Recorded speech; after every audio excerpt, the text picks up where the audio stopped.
민유숙 대법관 후보자의 상습 과태료 체납과 자동차 압류, 김수현 변호사의 이슈 속 법과 생활 이야기 더 해보겠습니다. 김 변호사님, 자동차가 뭐 수십 차례 압류당했다고 하는데 이게 뭐 다짜고짜 압류하지는 않았을 테고 절차 같은 게 어떻게 되나요? 네. 과태료가 부과된 후 위반자가 납부 기한까지 과태료를 납부하지 않으면 우선 2차 고지서를 발송합니다. 네. 이때는 질서 위반행위 규제법에 의거해서 원 과태료 금액에 더해서 3%의 가산금이 부과됩니다. 네. 이 과태료는 계속해서 최대 5년 동안 매월 1.2%의 중가산금이 부과되는데 최종 납부 기한까지도 과태료를 납부하지 않을 경우에는 해당 자동차에 대한 압류가 진행되는 것입니다. 그럼 최소 자동차가 압류당했다고 하면 5년 이상을 안 냈다는 거네요? 네, 그렇습니다. 근데 자동차를 압류한다고 하면 자동차를 가져가는 건 아니죠. 뭘 보고 압류라고 하는 건가요? 우선 압류를 예고하는 통지서를 발송하고 압류가 진행이 되는데요. 네, 자동차를 압류한다는 것은 자동차 등록 원부상의 압류 주체와 압류 원인 그리고 압류 사실을 기재하는 것을 말합니다. 이와 더불어 과태료 체납 총 금액이 30만 원 이상이고 납부 기한이 60일을 경과한 차량의 경우에는 차량 번호판을 영치할 수도 있습니다. 번호판 영치라고 하는 것은 차량 번호판을 단속반이 떼어가는 것을 말하는데요. 차량을 운행할 수 없게 함으로써 운전자로 하여금 과태료를 납부하게 하는 것입니다. 네. 그런데 자동차 소유자가 이렇게 과태료가 체납되고 차량이 압류당했다는 걸 모를 수가 있나요?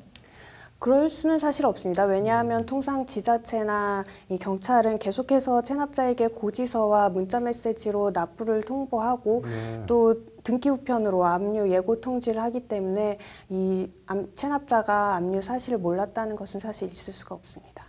오늘 민유숙 후보자 해명이 그럼 좀 그러네요. 근데 압류됐는데도 계속 버티면 어떻게 되나요? 압류를 했는데도 계속해서 납부를 하지 않을 경우에는 체납자의 다른 부동산이나 예금 등의 재산을 압류할 수도 있습니다.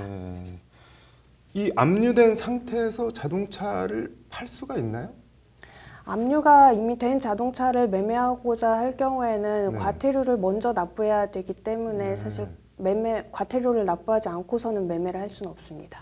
폐차도 안 되나요, 그러면? 기본적으로 폐차할 때도 마찬가지입니다. 과태료를 납부를 해야 폐차가 가능한데요. 다만 차량 연령이 오래된 차량인 경우에는 폐차를 해야 되는데 이 압류가 되어 있다고 해서 폐차를 하지 않는 경우에는 더 큰 사회적 문제가 발생을 한다고 보아서 이런 사태를 방지하기 위해서 차량을 먼저 폐차하고 압류된 체납 금액을 나중에 납부할 수 있는 제도를 실시를 하고 있습니다. 네.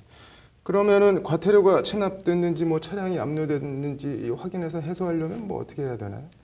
우선 자동차 민원 대국민 포털 홈페이지에서 압류 및 체납 내용 조회가 가능합니다. 그리고 경찰청 이파인 홈페이지 그리고 민원실을 직접 방문하거나 전화로 과태료 금액을 확인한 후 가상계좌나 카드로 납부를 할 수가 있습니다.